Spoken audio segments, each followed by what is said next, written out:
Well, Summit Church, good morning again. Open your Bibles, if you have them, to the Song of Songs, or the Song of Solomon, as it is commonly called. We are starting a 4-ish week series on finding love. You're like, I don't know where the Song of Songs is. It's about halfway through your Old Testament. Look at the table of contents. It's right around Psalms, and you can work your way there. 4-ish week series on finding love. There are few things that feel as traumatic as dating. Am I right? It can end up being both the best time and the worst time of your life. Most married people that I know have at least one awkward breakup story. Mine was when a girl that I was dating and I broke up during the middle of a week-long mission trip that I was leading. Halfway through the week, it seemed pretty clear that breakup was where we were headed. I assumed that we would wait until the trip was over, but she decided we needed to have the conversation right then. So we ended it right in the middle of the week. In fact, right in the middle of one of the mission activities. Everybody was over here doing their mission thing, and she and I were over there doing the breakup thing. I remember we got some pictures developed that morning, and she took one with the two of us together. She ripped it and threw it at me and said something like, "Here's your unity in Christ." It was amazing. For obvious reasons, she didn't feel like finishing out the week under my leadership, so she asked if someone could take her home. Well, I was the only one authorized to drive the van, so I had to drive her 4 hours home the next morning, just me and her in the vehicle. I ran out of things to talk about as soon as we pulled out of the driveway. She has gone on to have a great marriage, and so have I, but the point is dating can be hard, and sometimes you make it hard on yourself. And now we've got the plethora of dating apps, which were supposed to make things easier, but honestly, have they? I mean, I know in some ways they can make meeting easier, but they can also really complicate things. And maybe you wonder, you're like, is it okay for a believer to use a dating app? Or how do you keep from getting burned or catfished or whatever the kids are calling it these days? I mean, we all know, right, that what people say on those things may not exactly be true. In fact, recently I saw a glossary that explained how you should interpret certain phrases on these dating profiles. So if you're in this phase, you should listen to this. If a guy says he's huggable, that means he is carrying a few extra pounds and has more body hair than Sasquatch. That's what that means, okay? If a woman says, I don't want somebody who starts drama, that means I'm the only one who is allowed to start drama, and I do it often, okay? If a guy says, I'm laid back and very close to my family, that means I still live at home, I'm unemployed, and I hope you have a good paying job. That's what that means. If she says, must love dogs, that means her dogs are always gonna be more important to you, her than you, and you just need to get used to that. If he says, I own my own business, it means he sold a few random things on eBay. If she says, I own my own business, get ready to buy some essential oils, okay? Now, I promise I did not make any of those up. So how do we navigate these treacherous waters?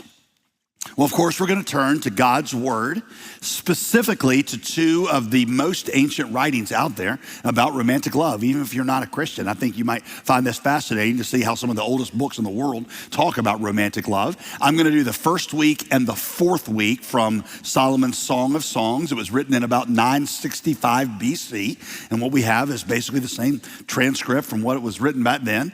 And Pastor Brian is gonna do the two messages in the middle using the book of Genesis, which was written about 1,000 years before that. Pastor Curtis may do a fifth encore week. We're still waiting to see, but that's how it's gonna go. Now, I know some of you are sitting there asking, you're like, well, JD, I've been happily married for 30 years. What's gonna be in this for me? Well, first of all, be honest. You may have been married for 30 years, but I am quite sure your spouse would say they have not all been happy, right? It's like I always say, I've been happily married for about 21 years and 3 other years for a grand total of 24. Now, it's like they say, you should never stop dating your spouse, right? And I'm gonna bet that some of what we're gonna go over is gonna help you relearn some of those foundational truths about how love works. Maybe you say, well, JD, I'm single, I'm satisfied in my singleness, and I anticipate staying that way for a long time, if not the rest of my time in life. I would still say, if that's you, that learning how God designed the human heart and how he intends to use other things besides marriage to meet some of those needs would be helpful for you. The bottom line is, I think there's gonna be something in this for everybody, okay? So here we go. The Song of Songs opens like this. This is Solomon's Song of Songs. more wonderful than any other. Two quick questions from this first verse. First, who wrote this song? And second, what's this song really about? To the first question, who wrote this, you say, well, duh, Solomon. It says it right there in the first verse, Solomon's Song of Songs. True. But scholars say that that might just indicate that Solomon was the compiler of this work. He was the series editor. Solomon was the one who compiled all the wisdom literature in our Bibles, which includes Proverbs and Ecclesiastes and this book. That phrase might just mean that Solomon was the series organizer, or it might mean that Solomon himself wrote it. You say, well, what do you think, Pastor? I'm not sure. Part of me thinks Solomon wrote it, but there's a couple of reasons why maybe he didn't. First, the guy in the story presents himself as a shepherd, and Solomon was definitely never one of those. He was born with a silver spoon in his mouth. Second, the lovers in this book talk like they're the only ones in the world for each other. And Solomon had, 700 wives. So that's a little problematic too. And that brings me to the second question. What is this book really all about? On the surface, it reads like a book that's all about how awesome and thrilling and challenging and heartbreaking it is to try to find true love. Seems pretty straightforward. But some Bible scholars say it should really be read as an allegory of God's love for us, since it's kind of weird to say that a song about romance is the song of all songs, more wonderful than any other. You say, well, what do you think, JD? My opinion is that it should definitely be read primarily as a love story. I say that because there's just too many really specific details in here for it to be read allegorically. I saw one commentator, for example, who said that the woman's two breasts that the groom describes in rather sultry terms on their honeymoon night represent the Old Testament and the New Testament. Now, hear me, y'all. I love the Bible. I really do, okay? I love the Bible. But for me, that's a bridge too far, okay? That said, I do think that you can see in this story echoes of God's love. Hosea and Isaiah and the Apostle Paul and many other Bible writers tell us that God created romantic love to teach us about his love for us. Hebrew scholar Richard Hess, for example, says, saints of every age have found that romantic love invites them to experience a transcendent love beyond the realm of the physical. In romantic love, you get a little taste of his love. So we'll return to that at the end. Today, what we're going to do is walk through the first two chapters of this song, and we're going to discover 5 ancient laws for finding lasting love. Verse 3 is where we're going to start, chapter 1. Now, one quick thing to note about the book as you read it. There are 3 different speakers in this book. There's a she, there's a he, and every once in a while, you got this chorus that sings over them. You need to think of this like a musical, right? That's the way it's written. It's written as a musical. What we're reading is the stage play script. Verse 3 is her speaking. She's the first one out on the stage. And she says to him, how fragrant your cologne. Your name is like its spreading fragrance. No wonder all the young women love you. This was my life verse in college. I'm just kidding. That's not true. Cologne in those days was one of the most rare and valuable possessions that a person owned. Something that was passed down from generation to generation. This guy's name, his reputation, she says, has that kind of value to her. What is significant here is that the place where her attraction starts, the place where her description of what attracts her starts is with his reputation. And for the rest of this chapter, she is going to comment on and fawn over aspects of this guy's character. Eventually, she's going to get to how good he looks, and some pretty clear and even semi-awkward descriptions of what she likes about how he looks. But that is not where she starts. And for us, that is law number 1. Character outperforms and outlasts beauty. Our culture, as you know, tends to prioritize physical attraction over everything. And let me be clear, physical attraction is not nothing. I mean, God created it, but it's not the most important thing, and it is certainly not everything. Studies, in fact, show, and by the way, if you're single, you're dating, if you listen to anything I'm going to say, I want you to listen to this. Studies show that the effects of infatuation, what we call the butterflies, the liver quivers, the honeymoon period, whatever you want to call it, wear off in about 18 months to 2 years. Which is why, by the way, some of you have never had a relationship that lasts longer than 18 months. Experts call that the limerence phase, and your body literally releases all kinds of hormones during that time that create these euphoric feelings of hope in you. You feel alive, you feel young, you can't stop thinking about them. It's like you're overcome by these passionate feelings. It's an awesome period. But the most important thing to remember about that period is that it is a phase, and it lasts at most 18 months to 2 years. And here's the thing. If that's primarily what your relationship is built on, then when that fades, which it will, then you're going to have nothing left. Physical attraction, you see, fades in 2 ways. First, the beauty itself fades. I hate to be the bearer of bad news or to say something that's going to be depressing for some of us, but as you get older, things sag and they wrinkle and they gray and they droop, and Botox and working out cannot hold that off forever. But y'all, here's the double whammy. Even if that wasn't true, even if through Botox and hormone infusions and Grecian formula, your partner could stay 29 forever, physical attraction's power over you fades. After 18 months, the intoxicating effects of the limerence phase are gone. And so if you're looking for lifelong love in the dating process, you will prioritize character, not the butterflies, because character is a beauty that lasts long after the butterflies are gone. Matt Chandler, who is a pastor friend of mine about my age, got brain cancer a few years ago and had to undergo pretty severe treatment. He talks about how during that season, his good looks and his wife Lauren's beauty were utterly meaningless to them. He says, when I got cancer, everything that was sexy about me vanished for 2 years. My strength, my vibrancy, my sense of humor, even my hair. I became a shriveled up version of what I had been, but Lauren had entered into a covenant with me, and she loved the character that God had formed in my heart. All that mattered in that chapter of our marriage was her character and mine. Character sustained the marriage, fueling and reigniting all the rest. Maybe you just met a new guy and you were like, oh, but he is so cute. And when he takes his shirt off, he has that 6-pack. I'm gonna go ahead and tell you right now, when you are on the way to the emergency room at 3 a.m. with one of your kids, it does not matter what kind of 6-pack he has. All that's gonna matter to you in that moment is if he's the kind of guy who knows how to petition God in prayer. If he's a spiritual rock you can lean on as the two of you have to trust the promises of God together. Y'all, I look at my wife sometimes. She's always been beautiful. I mean, several numbers higher than me on the 1 to 10 scale or however you measure that. But we're getting older, right? That's no secret. And yet there's a beauty in her character that just gets more beautiful year by year. She's got a body that's given birth to 4 children. And every woman will tell you that has an effect.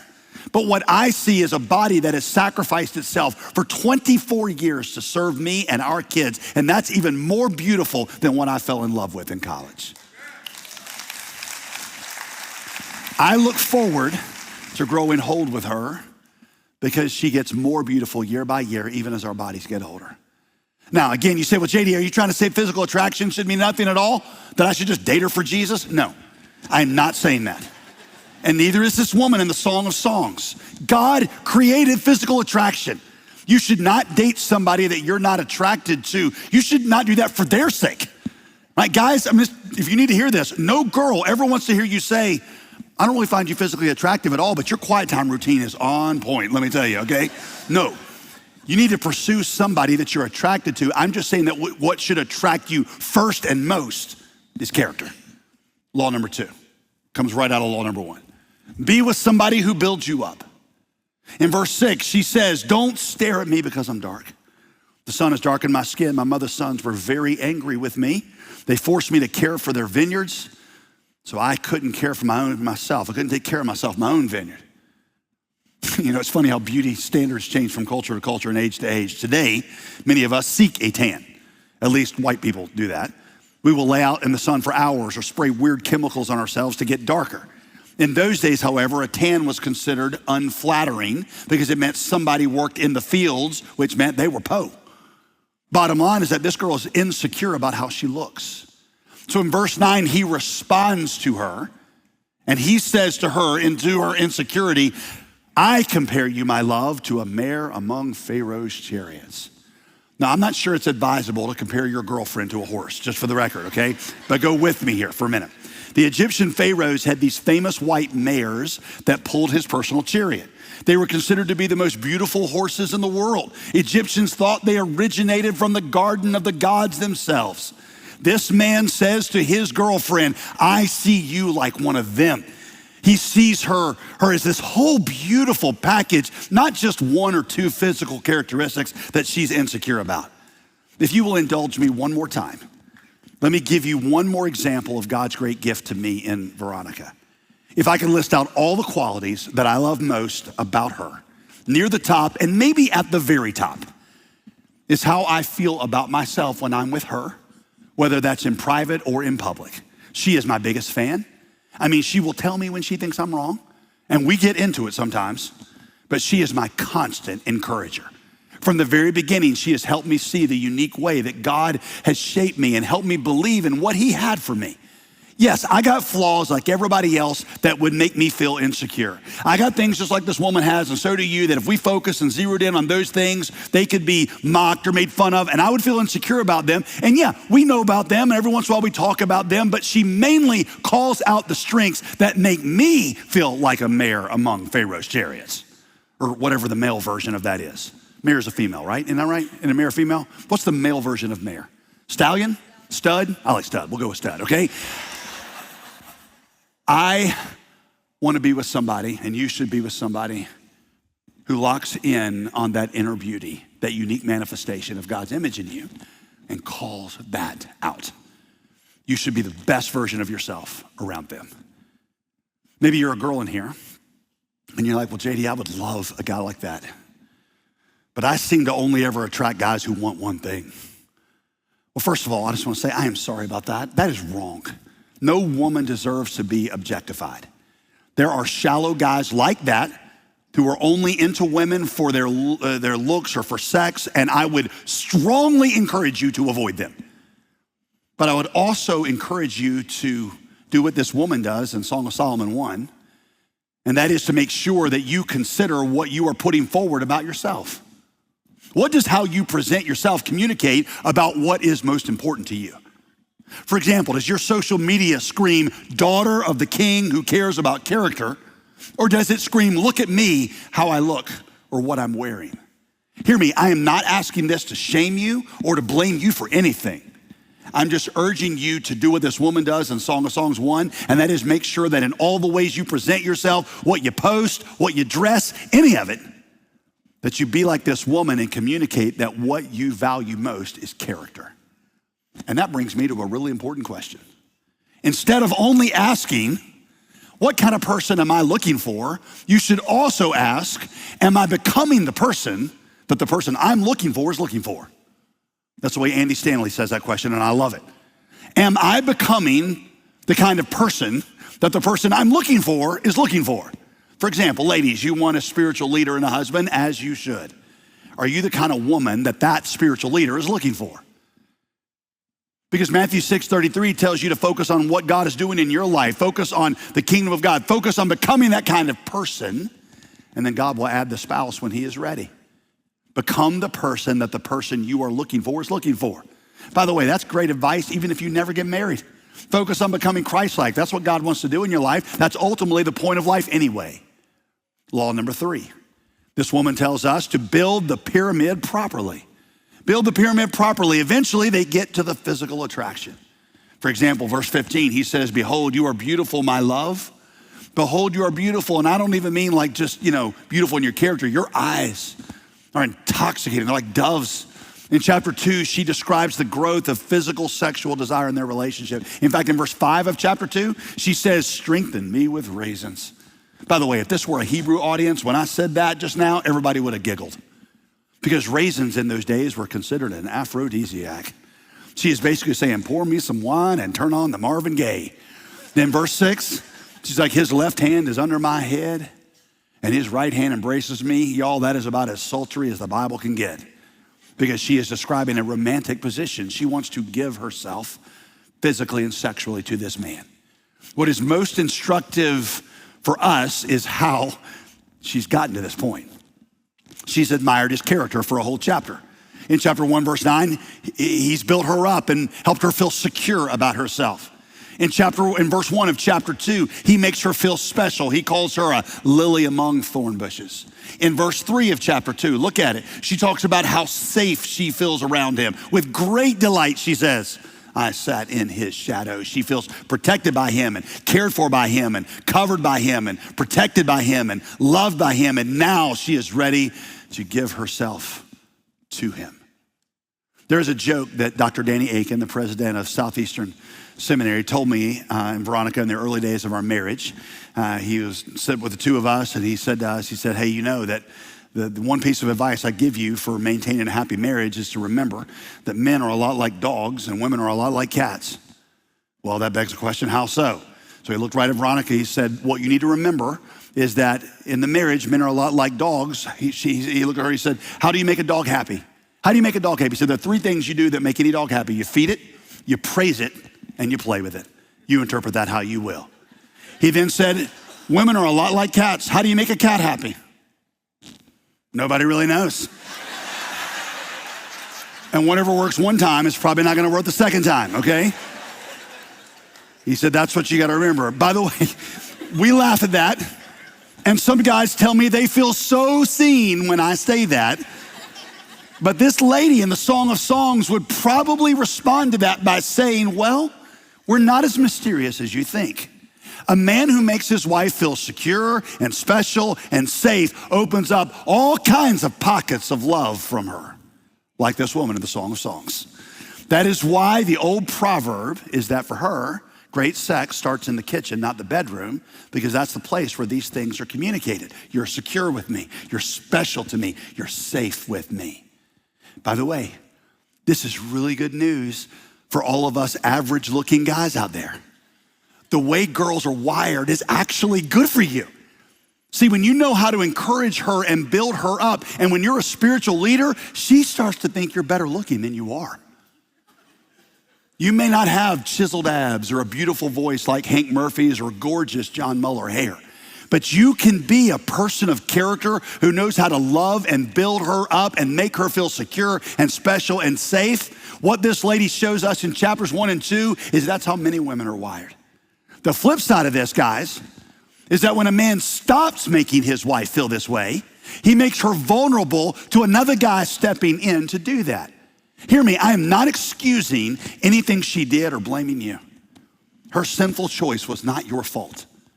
But when you hear some of these heartbreaking stories of adultery, and I've heard scores of them in the 20 years that I've served as your pastor, you see that usually these things, they don't start out with some guy who was a sexual deviant who seduced her, or with a wife with an out of control sex drive.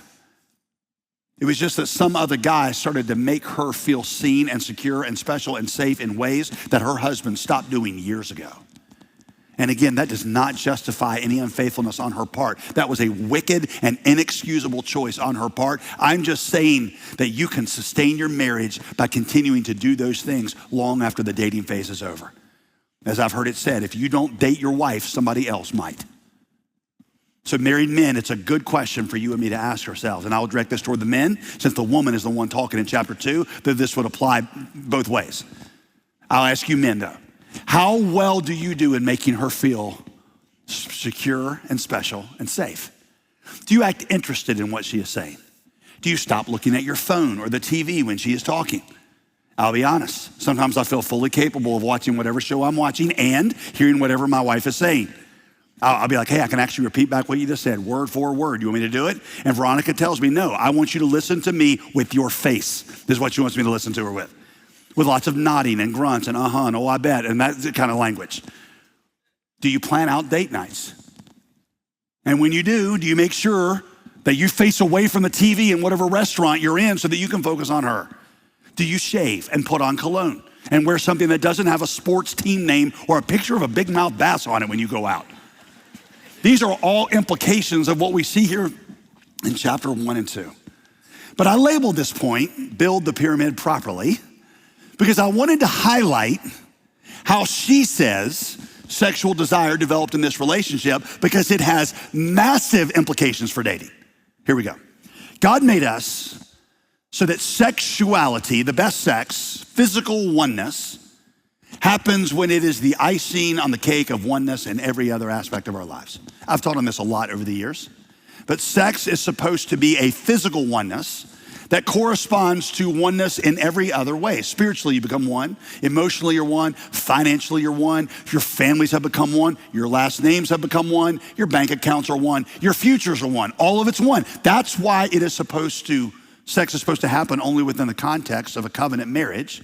And it means that the best sex, the best romance, happens when the relationship has been built on a complete oneness of persons. But let's back this up one step farther. Let's just ask, why did God create marriage in the first place? What was God's primary functional purpose in creating marriage?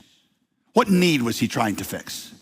You say, well, it was to give us a picture of Christ in the church, to reveal God's, yeah. But what was the earthly functional purpose?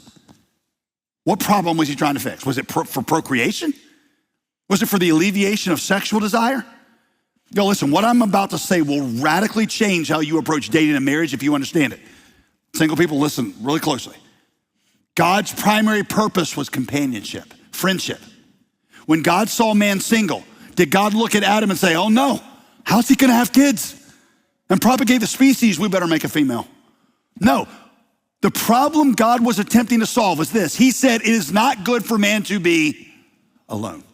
So I will make a companion for him. And the word God used for companion in Genesis 2 is a fascinating Hebrew word, edzer kenegdo.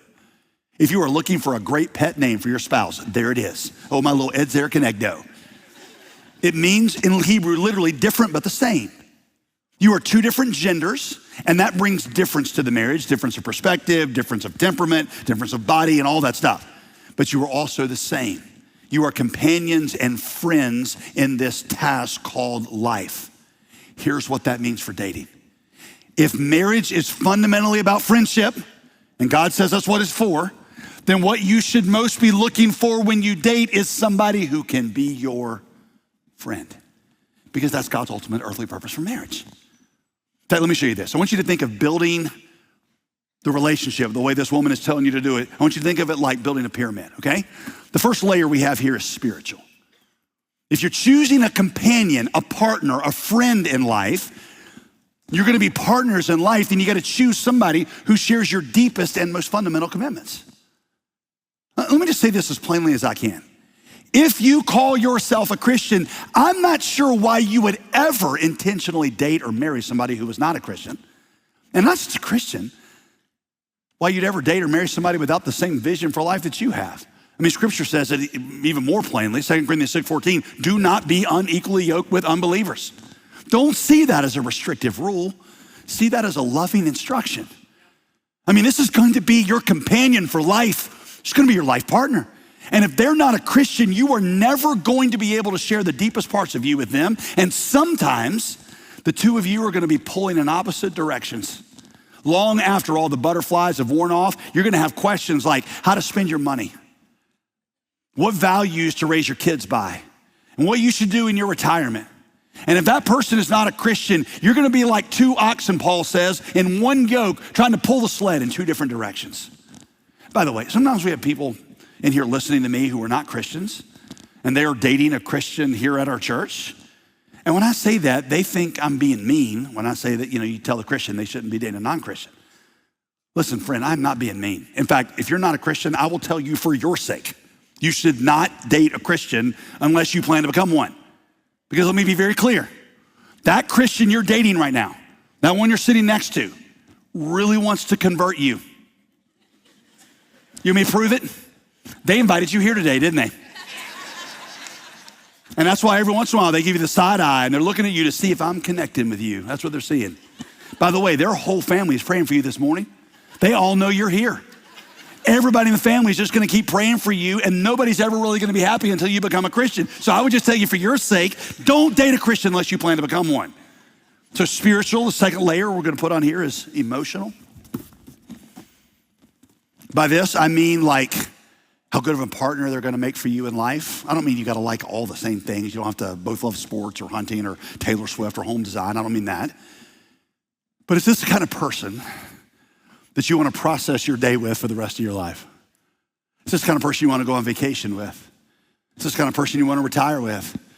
Is he or she going to be your best friend? Because y'all, that's why God created marriage, for companionship, for friendship, not just to give you to somebody to have sex with and have kids with.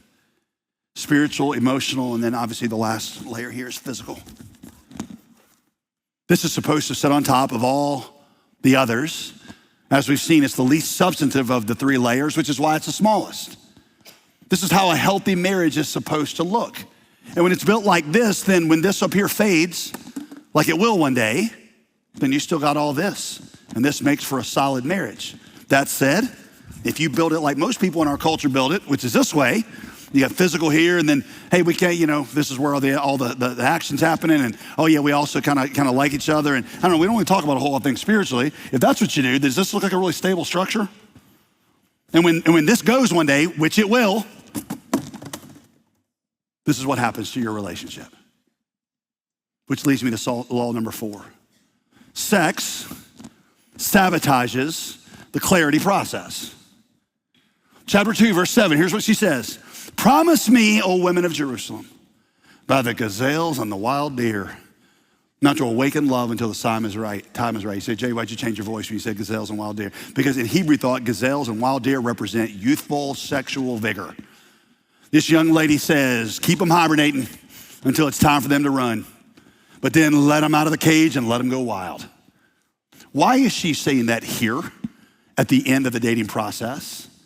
Is it simply because sex before marriage is sinful? Well, let's be clear. Yes, it is. But she also says it here at the end of this description in chapter 2 because she's communicating, listen, physical intimacy clouds the evaluation process. Even secular scientists say that the intoxications of physical intimacy keep you blind to things in the partner that you really ought to pay more attention to. Sex early in the relationship makes incompatible people think they're compatible. The purpose of dating is to allow you time and space to gain clarity about somebody's character. The purpose of dating, listen to this. The purpose of dating is not to give you a romance appetizer or to allow you to experience marriage light. That's why she says, don't awaken love, sexual love. Don't awaken it until the time is right. Write this down if you're taking notes. Date for clarity, not intimacy. Date for clarity, not intimacy. Because the purpose of dating is to get clarity about somebody's character, to see what kind of companion they're going to be for you, not to sample intimacy with them to hold you off until you get married. Physical intimacy early on just clouds that evaluation process. Physical intimacy works like a drug. It intoxicates you. When you're sick and your body's in pain, the doctor prescribes a codeine pill, and you take it and you feel awesome. Your body is in fact not awesome. But the drug deceives you into making you think you are awesome, and that's fine when you're sick. Thank God for good medicine. But think about the harm you cause to yourself if you let the illusion that drug creates in you keep you from taking whatever steps you need to take to really get better. When I'm sick, I pump myself full of medicine because I want to get back out there because I hate sitting still. It's like my least favorite part of being sick. But my wife was always like, you need some rest. I'm like, but I feel fine. She says, that's the drugs talking, but your body actually needs rest. And I usually ignore her and work anyway, and then my body stays worn down and I stay sicker longer.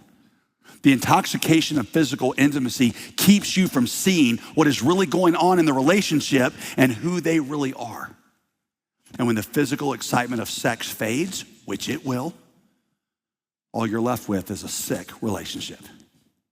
So if you are wise, I would say this whether you're a Christian or not. If you're wise in the dating process, you should keep physical intimacy to a minimum and heed this woman's advice. Don't awaken that stuff until the time is right. When I was a teenager, my dad gave me 4 practical laws to practice this. They've since come to be known as Lynn's laws, because my dad's middle name is Lynn, but everybody calls him Lynn.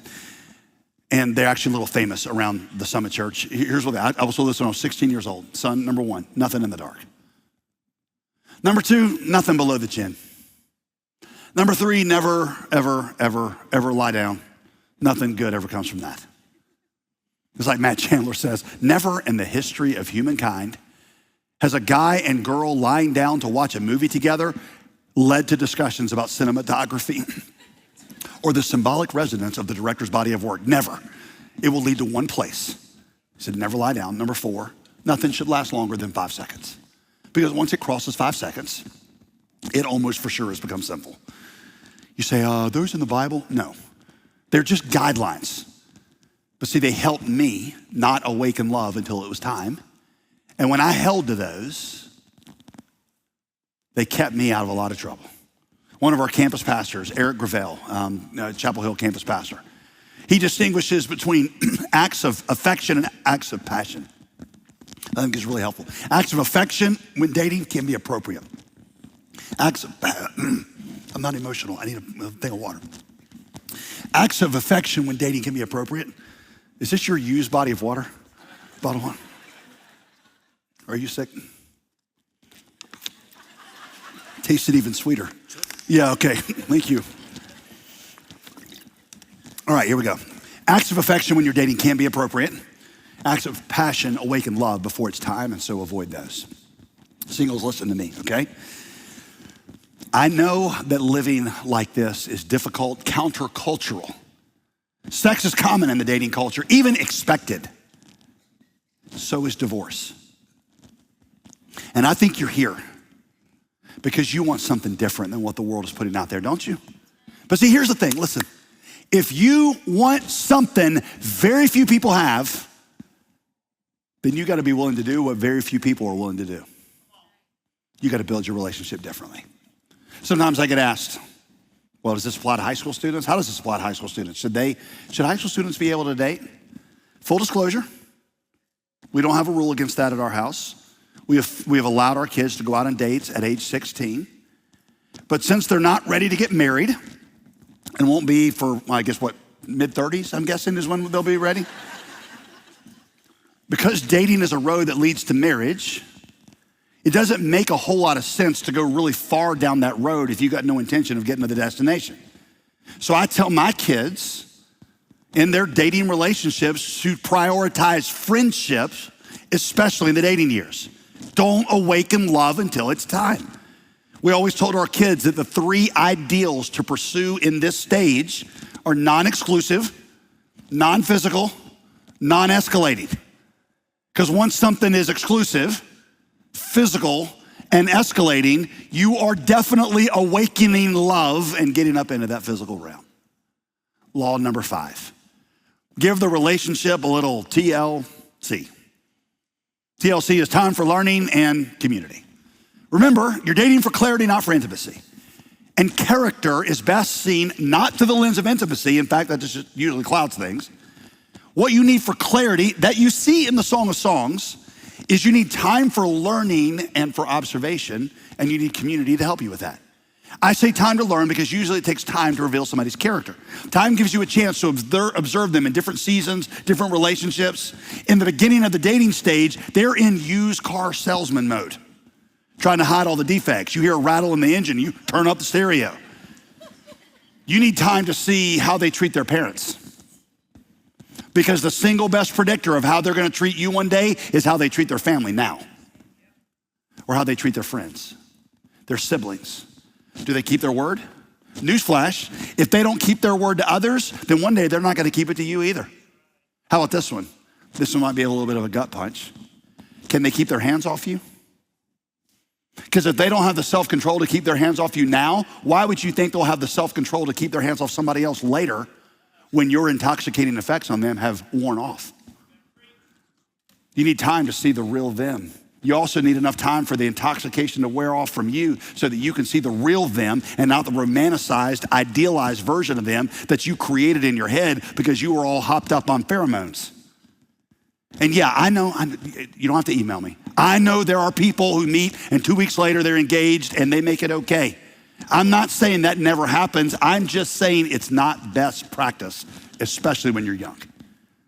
One of the greatest gifts that God gave to Veronica and me, I met her right before I left to be a missionary for 2 years. literally on the other side of the world, as far as you can get on this planet from North Carolina. And during those 2 years, we wrote lots of letters. And in those 2 years of letters, I was able to see the real her. I'm not saying you should all move to Southeast Asia for 2 years. Though honestly, it probably could be helpful for some of you. Maybe you should. But you need the time and emotionally cool space to really see their character. And that leads me to one of the most important things you need: community. Have you noticed this whole time in these first 2 chapters, she's talking to her community and they're singing back to her. In fact, they're making their own observations about this guy. She evaluates this guy's character in the context of community. Dating in our culture has become a highly privatized thing between just you and the person you're dating. And the online dimension of dating now, which again, there's nothing wrong with it, but it just amplifies that. You start dating somebody that literally nobody else in your life knows. In what is arguably the most monumental decision of your life, you isolate yourself and tell yourself that your heart knows best precisely when your heart is in the worst possible condition to know best. Y'all, if there were no other practical reason to be involved in this church as a single, this would be it. Because people who love you can see potential problems with that person that you can't see, all intoxicated with infatuation as you are. In fact, Matt Chandler again, one sure way to walk in foolishness in a romantic relationship is to date somebody who troubles the godly counselors in your life. Somebody needs to hear that right now, and it stings, but I'm telling you, it's a word of life. So if you are young and single, plug into the church. Get to know some older people. But by the way, best way to do that is by volunteering at one of our campuses. That's the best way to get to know other people. And ask those people to speak into your life. In return, you can show those older people how to dress, how to use the flashlights on their phone, or whatever they need help with, okay? Older people, invite single people into your lives. Invite them to sit around your table and have dinner with you. Let's return to the beginning, okay? This is Solomon's Song of Songs. More wonderful than any other. For some of us, y'all, romantic love is all we've ever dreamed about. Seems like the Song of Songs to us. Seems like the one that is more wonderful than any other. It's what we've yearned for, and we don't see how it's possible to have a full and complete life without somebody singing this song to us. But the Apostle Paul, a single man, made clear that romantic love, as awesome as it is, was only a signpost to a greater love. That's the love you're created for. That's the love you've always been missing. Whether you've recognized it or not, the arms that you yearn for in romance, listen, were actually his arms.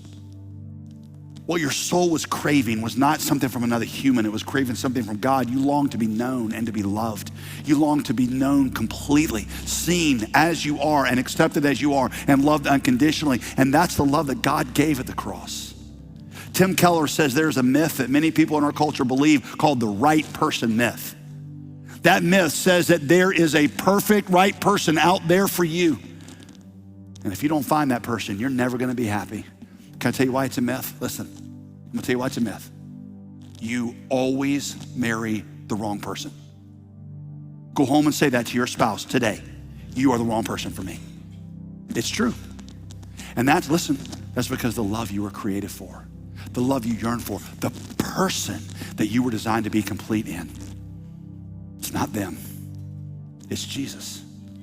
And when you're looking for that completeness in somebody else, they always become the wrong person. Over the years, I've described it like this. Most people approach dating like a man drowning in an ocean. He's drowning in a sea of loneliness and despair, and along by floats a 5'4" brunette life preserver. What's a drowning man do when he sees a life preserver? Grabs hold of it. You know, like Rose on that door and kicks Jack off and he drowns. Like that's what you do with a life preserver.